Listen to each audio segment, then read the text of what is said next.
कहतड़ी कि काहे खाती अरे काहे खाती अरे काहे खाती गवाना करवला रह कौन गीत है बता कि काहे खाती गवाना करवला अरे ए पिया घर ही जब बैठइबा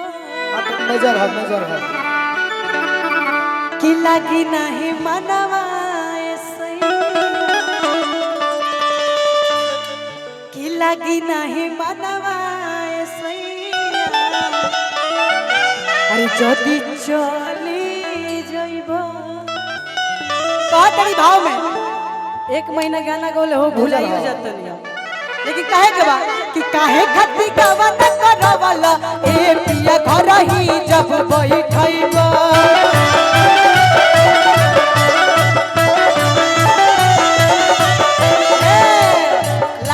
चमकाई ना हो जाए काहे खाती गवाना करवला ए पिया घर ही जब बैठइबा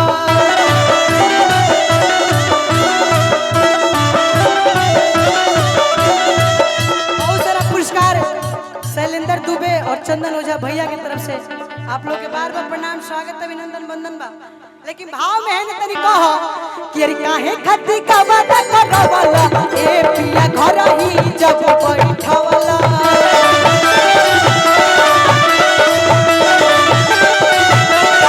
काहे खाती गवाना करवला ए पिया घर ही जब बैठइबा लागी नहीं मनवा सैया लागी नहीं मनवा सैया जदि चली जइबा लागी नहीं मनवा सैया जदि चली जइबा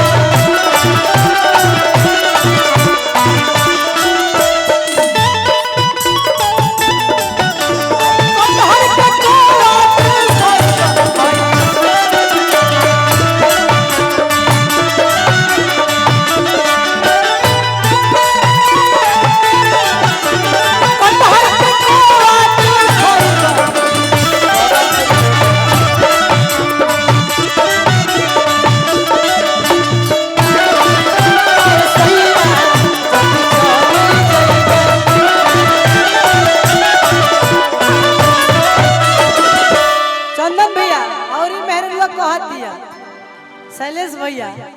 कि कुकी करे जवान तो पाप परी अरे केकरा से कहब जब मन करी बहुत सारा आशीर्वाद आदरणीय हमने के अजीत भैया के तरफ से आपके माई सरस्वती माँ दुर्गा विश्वकर्मा बाबा बनोले रख हमेशा ऐसे ही दिन दुगुना रात चौगुना तरक्की करी कि अरे मेरे लोग कह दिया कि अरे कुकी करे जवान तो पाप हेने आई तो लोग ना तक मुझे तो हमारा के ना देखिए हमारा के रोज देखेलन जा हेने ताका जा हिनकरा के ए ताका भाई नहीं हिनकरा पे ध्यान दा अब भाव में कहो कि कुकी करे जवान तो का हो गलो हां केर कुकी करे जवान त पाप करी केकरा से कह जब मन करी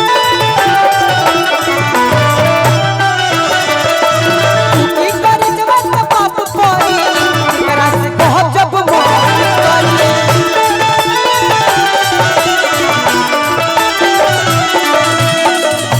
और ही मैंने कह दिया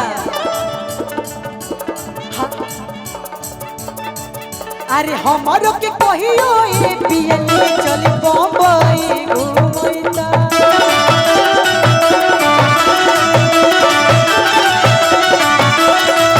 अरे हमारो के कहियो ए पियले चल बम्बई